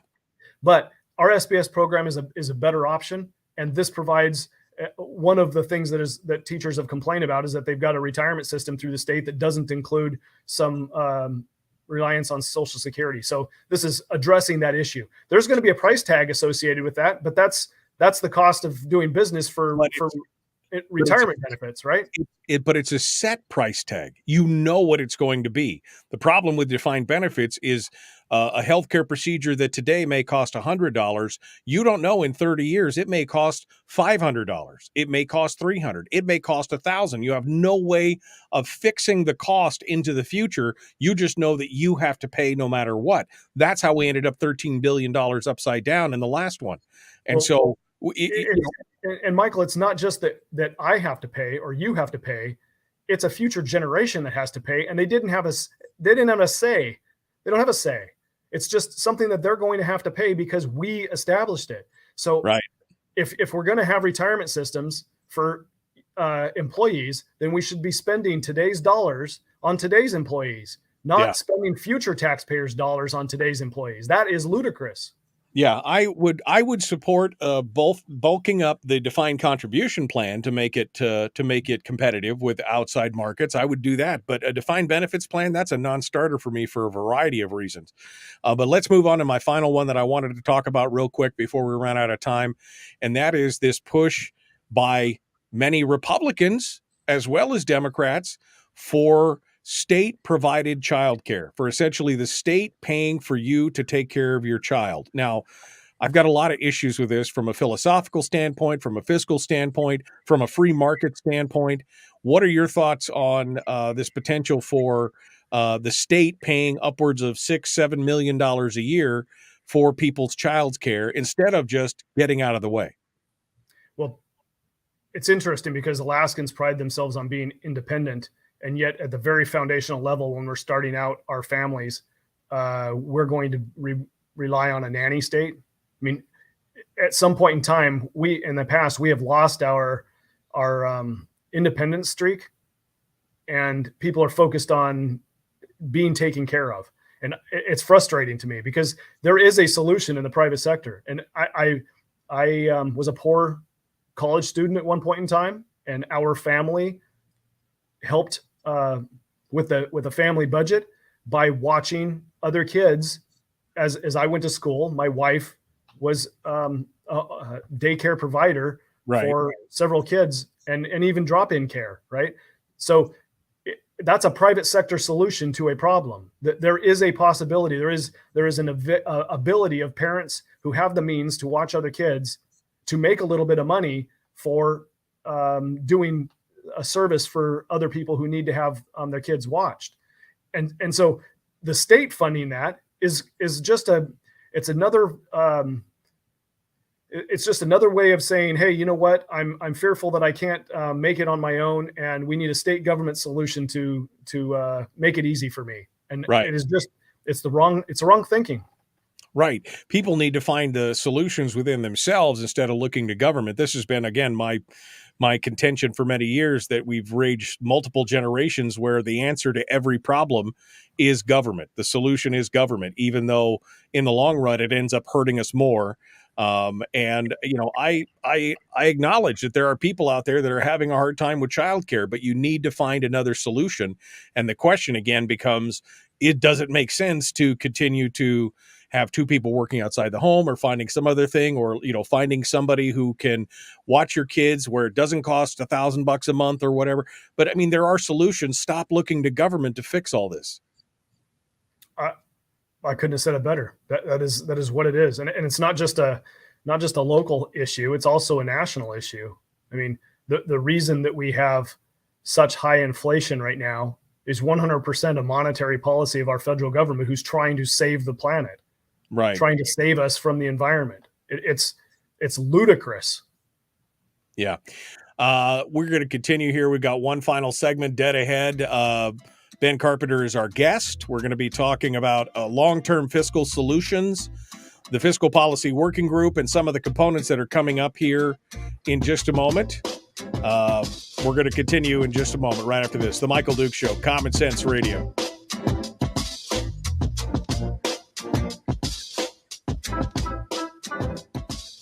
We're broadcasting live through a series of tubes, allowing all of these entities to provide streaming stuff going on the internet. Well, it's kind of hard to explain. Sorry.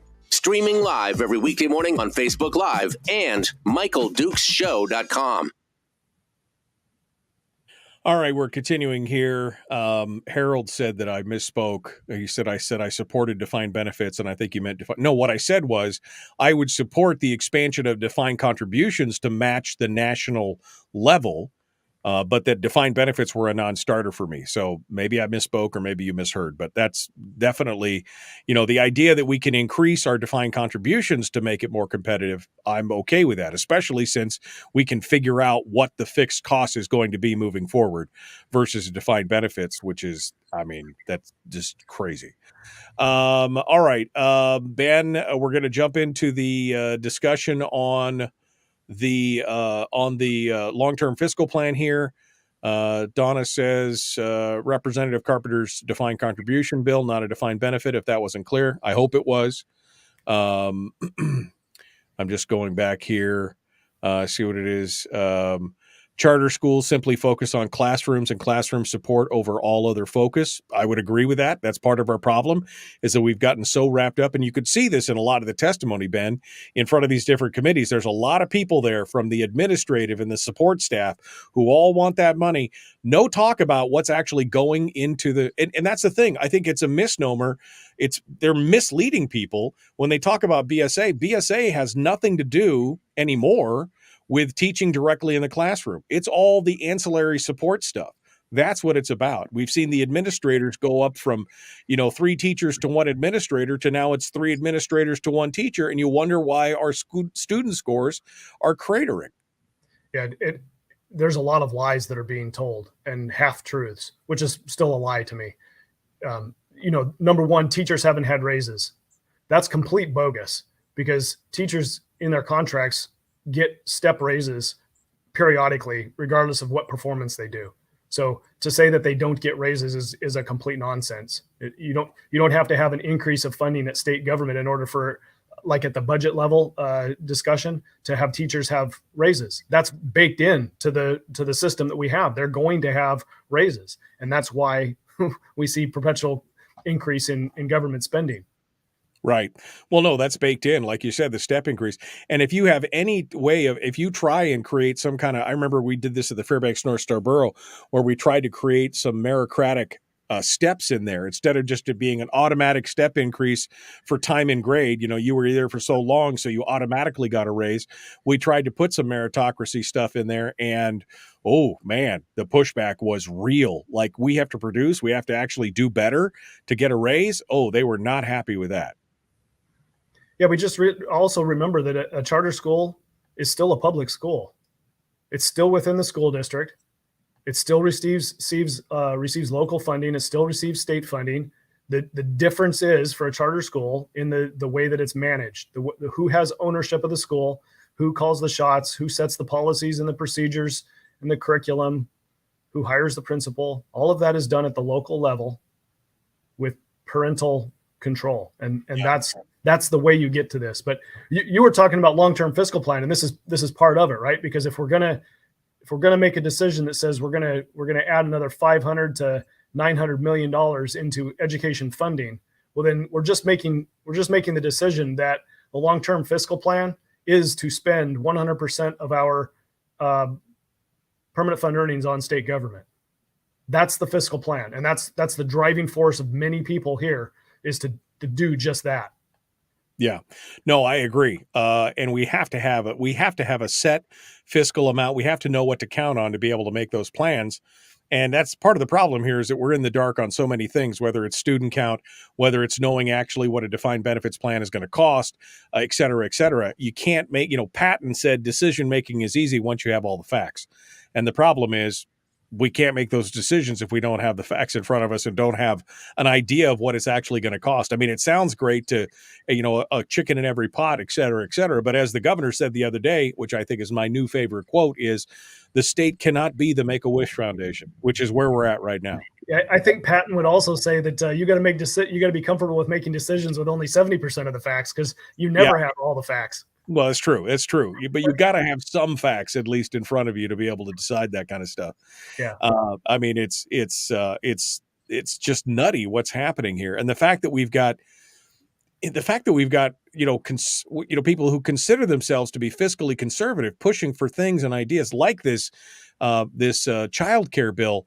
It boggles my mind. I mean, who pays is the question, and nobody seems to be asking that. I mean, Ruffridge did the other day, and they all kind of danced around the question, and I was like, well, wow, he asked the question, but nobody wants to answer it, because I think it goes back again to what you said. They're all trying to get their part of that long-term PFD earnings money before it all goes away, and then they don't care. 20 seconds, Ben. There's a difference in my mind, and just a human nature difference. If you're going to take money out of my hand that hasn't come here yet, or you're going to come to me yet, or you're going to take money out of my pocket, human nature says I would rather you take money that hasn't come to me yet than money that's in my pocket. And that's kind of the crux of the problem that we have. That's what we're fighting for sure. All right, here we go. The Michael Duke Show, Common Sense Radio.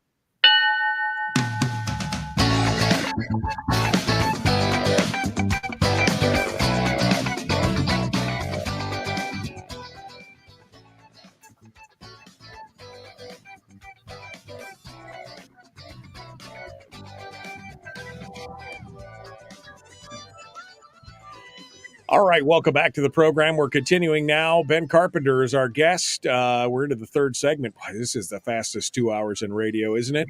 We're back to our final segment here, and this is where we talk about a long-term fiscal plan.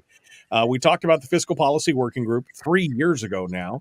Came together, a separate group of people, most conservative, most liberal, everybody in between. They came together with a unanimous decision. Here are the 8 or 9 things that need to change in government to be able to bring us back on track. And that promptly went nowhere. It's been an uphill battle to try and get any of it implemented. But you do have some good news for us. HJR 7, which is the constitutional protection of the permanent fund, is potentially up for a vote. Ben, talk to us about where this fiscal plan is right now. Yeah, so the recommendation coming out of the Fiscal Policy Working Group that I worked on was that we needed to approach this a fiscal solution as a complete package, and I pushed that very deliberately last session. And it was very clear to me by the end of the session, or maybe even before, a couple months before the end of the session, that it's a hurdle too great for us to leap over here in the legislature. I mean, if you look at a 4-point plan that deals with accountability and efficient spending, settling the PFD, economic growth, and revenue generation, and you associate the bills to it on the side there, you can see that it would become complex with all of the different bills, and we can't put them all together in one bill. Okay, fast forward to this session, I say, okay, well, we got to find a place to start that people are comfortable with. So we put forward HJR 7 out of the Ways and Means, and HJR 7, all it does is address the Wielechowski case, Supreme Court decision that says that the permanent fund dividend is appropriatable. It's not something that we can dedicate. So in order to have a conversation about follow-on things that we need to talk about, HJR 7 just says there will be a dividend. You cannot completely eliminate the dividend program, and it will be paid by statute. The legislature will have to figure out what the statute says and what the appropriate dollar figure is for the permanent fund dividend. But as soon as we do that and it's in statute, then that's what the government is going to do, and it's no longer in the appropriations process. Right. And I believe that we're going to have support within the legislature, especially this year's election year, to say, yes, we're going to say that there is going to be a dividend program going forward. Because if we do not do this, if we do not protect it in the Constitution, it will be gone. We are looking, and our financial advice is that we're going to consume the permanent fund earnings on state government. That is going to happen. It's a surety. And people understand that in this building. They can see the demand for government spending increases is insatiable, and eventually it will do away with the dividend. And that is not what Alaskans want. So I believe that we'll have the support for HJR 7, and that will force us to have a conversation about what the proper amount of government spending is from the earnings reserve account. Right. And follow on conversations about spending in general, and follow on conversations about revenue generation. It's the first step. Yeah, because currently the legislature just ignores the statute. That's what happens right now, because the Wielechowski case basically said, well, it's an appropriations issue, you can ignore it. But if it was constitutionally protected, and we're not talking about putting the formula in the Constitution, we're basically putting a clause in the Constitution that says they shall pay a dividend based on statute. Now, that means it could be the current formula of the 5-year rolling average. It could be a 50-50 formula. It could be a 75-20. It could be a 95-5 program. We don't know, but it would at least force the legislature to have the public conversation about the statute and the formula for the new dividend, one way or the other, which they have basically just avoided at this point. As soon as the POMV SB 26 came on and you had dueling statutes, they just favored one over the other and ignored the other one. This would force them to do it. Yeah, that's exactly right. And the problem is not which levers we need to pull, or do we need to add levers, or do we need to take levers away? That's not the problem. The problem is having the courage and finding the will to do something, right? And that overcoming that inertia to do nothing and just keep doing the status quo is the problem. That's the biggest challenge, the biggest hurdle we have. Very human nature. We just don't want to do things that are risky, right? Yeah, moving away, change is risky. So anyway, I'm hopeful that we will have folks that want to be able to tell their constituents that we are going to have a PFD program going forward. You're going to get to vote on it. By the way, we passed this resolution out of the legislature, and it will be on the ballot in November. And you people, Alaskans, will be able to say, yes, we want a PFD program, or no, keep doing what you're doing. You're doing just fine. Right. And this version of the bill has a much better chance. Initially, the initial idea with, I think it was HJR 4 or whatever it was essentially to put the current formula in the Constitution. This one gives the legislature the flexibility. All it does is say that it shall be paid, it shall be transferred based on that statute. And then the legislature can change the statute at its will. Whenever it decides, if it needs to change it, it can, and make it work. But this at least enshrines the PFD itself in the Constitution. Yep, that's exactly right.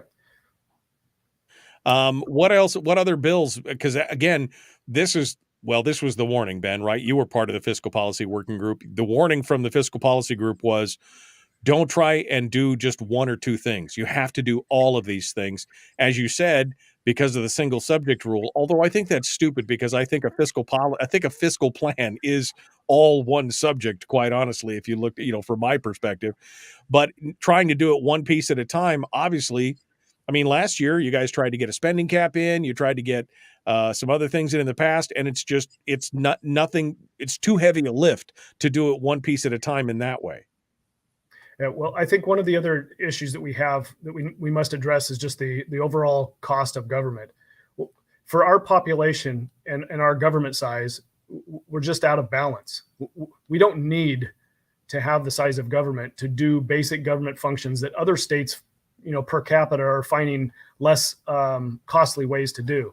But that is a difficult thing to achieve, a budget reduction politically in this state.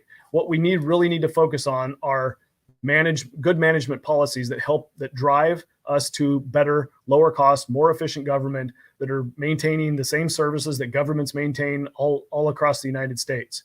So I put forward HB 194 that will be out of Ways and Means here shortly. That's a better management government bill. It is rewriting or clarifying the Executive Budget Act that would help us become better managers of government. I put forward HB 190 that's probably going to get out of Ways and Means sooner, and that's a sunset commission bill that enables the general public to help the legislature through and with hiring of subject matter experts identify those things in government that are wasteful, that need to go away, and those things in government that are underfunded and could use some additional resource, right, to rebalance what we're doing.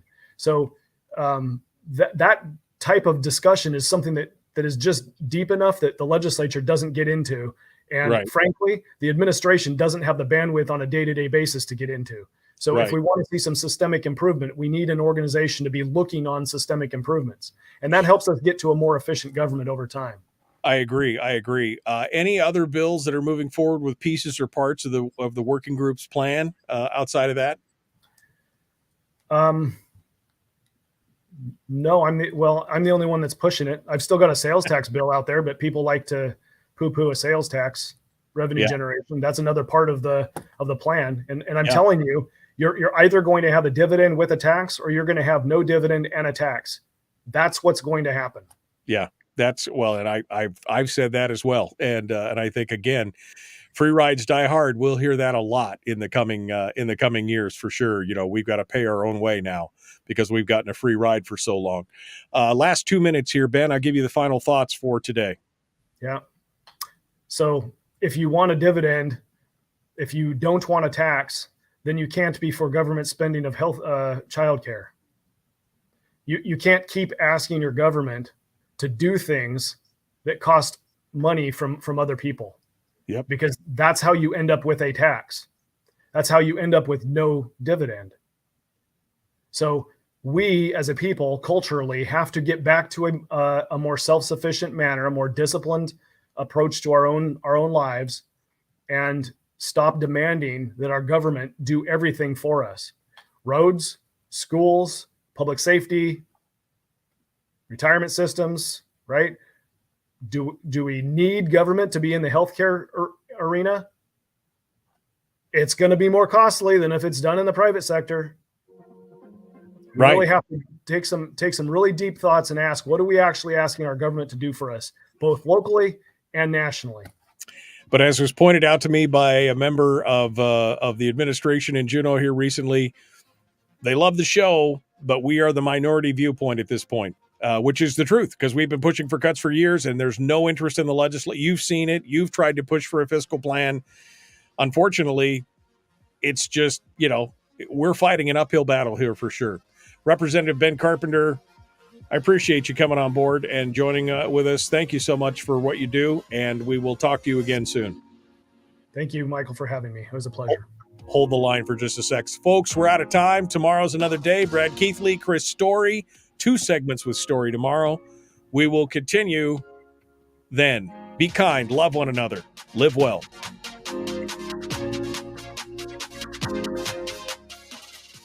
All right, Ben, I wanted to give you, so that you're not up against the clock, any kind of final thoughts you want to wrap up with. I hate that rush at the last minute.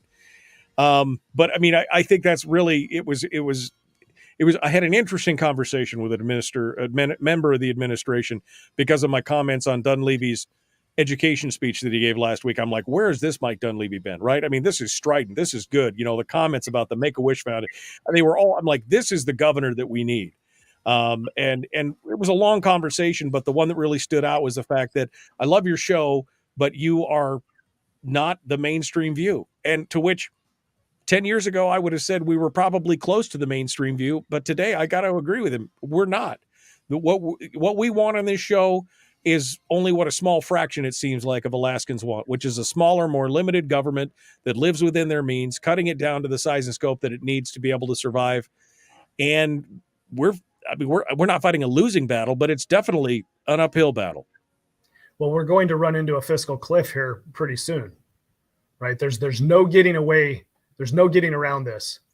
You cannot put all of your eggs in the baskets of oil and permanent fund earnings and not have your budget tied to your economic engine and sustain the state spending going forward. You are going to run into a problem. And I don't know how else to communicate it to get people to understand what's going to happen down here. Right. Maybe we just have to get right up to or fall off that cliff, and then people realize, hey, you know what? There's no free lunch. If I'm going to demand all this government service and clear roads through the winter because I believe I need to have pavement all year long, right? For example, that's a level of service of road clearing that we might demand. You wouldn't have to necessarily demand that in Alaska, but it comes with a cost. Right. Well, you and I have talked many times about the fact that arithmetic doesn't lie. And she is a stubborn bitch. It will come eat you in the long run. And eventually, that's what's going to happen here. The PFD will be gone. They will be demanding more taxes with the size of growth. And maybe that's when things turn around finally. Like you said, maybe we have to go over the edge of the cliff. I would like to avoid that kind of pain, but maybe that's what it's going to take before people go, wait. Yeah. Again, the challenge is that we're focused myopically on this education piece, this social services piece, taking care of us, taking care of us, right? That's just where's the long-term vision that says we need an economic engine that's growing, right? We should be investing in low-cost energy, period, end of story. Low-cost energy makes us more competitive on the national scene, and our economy can grow if we had low-cost energy. That is a major problem that we need to overcome, and yet we get stuck with a budget that's bloated because of education and social services. We need to have a longer term vision, and people in our communities that are business owners, that are better long-term thinkers. You need to speak up. You need to require your elected leaders to have a longer term vision about what's really important. Right. And ask again the big question, who pays? That should be That's exactly it. That should be the main question that everybody asks for every bill that crosses anybody's desk. Okay, this is great. Who pays for it? That's what it should be. Ben, thank you so much, my friend. I appreciate you coming on board. Anytime, Michael. It was a pleasure. All right. We'll talk to you again soon. All right, folks, that's it for today. We are out of time. Tomorrow is another one. Thank you for joining us today. Hey, look at that. 33 people have liked the show. If you haven't liked it or hated it or loved it or thumbs it up, whatever, do the thing. Do all the things. We will see you guys tomorrow. Have a good one.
We've shed our terrestrial radio skin, and now we are slimy lizard internet people.